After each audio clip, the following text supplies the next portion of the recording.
జానకీం సుమంత్రేణ రథే కృత్వా సుమంత్రుని రథాన్ని సిద్ధం చేయమని చెప్పాడు. ఆ రథం తానే ఎక్కి జగామ సహసా వనం వేగంగా బయలుదేరి అడవికి వెళ్ళిపోయాడు. అక్కడ వాల్మీకి ఆశ్రమస్య అంతే అంటే వాల్మీకి యొక్క ఆశ్రమానికి సమీపంలో చక్వా సీతాదేవిని విడిచిపెట్టి ఉవాచ సహా ఆవిడ పలికేట లోకాపవాద భీక్ష స్వాం శక్తవాన్ రాఘవో వనే. అమ్మా వదిన గారు లోకాపవాదం ఏర్పడిందమ్మా మీ మీద.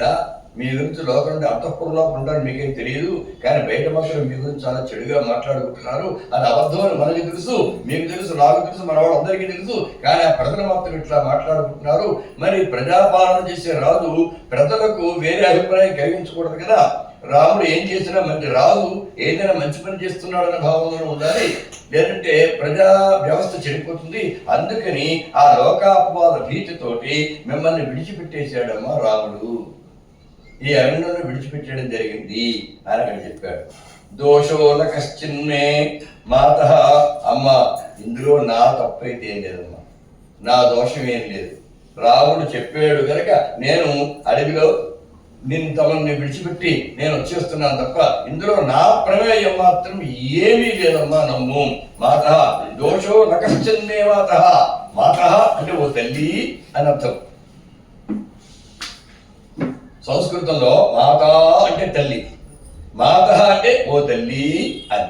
అంచేత ఇప్పుడు మాత సమస్త జగతాం మధుకైట భారే అని మనకి ఇందులో వస్తుంది కదా, అలా గమనించండి. ఈ సుప్రభాతంలో వస్తుంది మాత సమస్త జగతాం మధుకైట భారే అంటే మాత అంటే తల్లి అని కాదు, ఓ తల్లి. మా సమస్త జగతాం మాత సమస్త లోకములకు కూడా ఓ తల్లి. మధుకైట భారే ఆ విష్ణుమూర్తి యొక్క వక్షస్థలం మీద నృత్యించేదానా అని అందులో ఉంటుంది మాత. అలాగే ఇది దాత అంటే ఓ దాత, మాత అంటే ఓ తల్లి, ఇలాగే. సరే భవతి అంటే కూడా ఓ తల్లి అని. భవతి భిక్షాం దేహి అంటారు. ఉపనయనం చేసినప్పుడు కూడా అదే అనిపిస్తారు. భవతి భవతి దేహం చేయకూడదు అక్కడ. భవతి భిక్షాం దేహి, అమ్మ భిక్షనియ్యి అని ఆ ఒడిగైన కుర్రాడు తల్లిని అడుగుతారు మొట్టమొదటిసారిగా. తర్వాత అందరినీ కూడా మాతృపుత్రులంతా తల్లిగా భావించి భవతి భిక్షాం దేహి, అమ్మ భిక్షవై. తండ్రి గారి దగ్గరికి వచ్చేప్పటికి భవాన్ భిక్షాం దదాతు, తండ్రి గారు భిక్షను వేసెదరుగాక. అంతరం తల్లి దగ్గర చనువు వేరు, తండ్రి దగ్గర చనువు వేరుగా ఉంటుంది. అందుకని అమ్మ అన్నం పెట్టు. నాన్నగారు అన్నం పెడతారా? తల్లి ఇంటూ లేదు, విడిగా ఆకలిస్తుంది, వాడు పెట్టుకుని రాదు. అప్పుడు అమ్మ అన్నం పెట్టు అంటాడు. అమ్మంటే నాన్నగారు ఉన్నారనుకోండి, నాన్నగారు అన్నం పెడతారా అంటాడు. ఆ అరణ్యంలో తేడా వచ్చేస్తుంది.